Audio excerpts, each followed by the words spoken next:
Mando. Gusto lang niyang guluhin ang utak mo, anak. Mahal ako ni Mando. Minahal niya ako. At hindi niya yun magagawa sa tatay mo. Nainamin niyo na nga ho.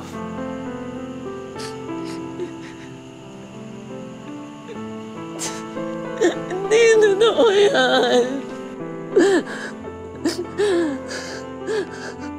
Dumaan ang ilang taon na nabuhay namang tahimik si Imelda at ang kanyang mga anak na sina Buboy, Teban at ang bunso niyang anak kay Mando na si Tomtom. Nang maglaon, nakarating na lamang sa kanila ang balita na may malubha na raw na sakit si Mando at malapit na itong bawian ng buhay.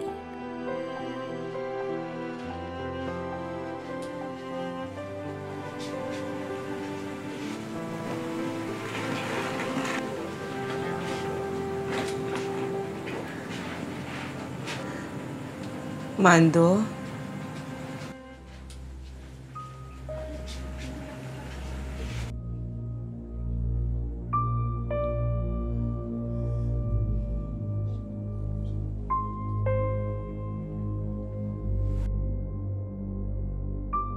Salamat sa pagdalaw mo. Imelda. Hingi mo ako na.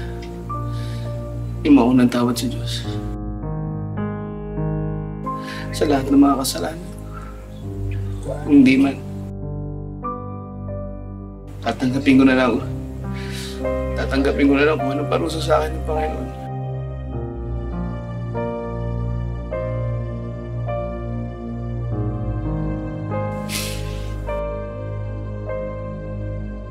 Huwag ko kayong mag-alala.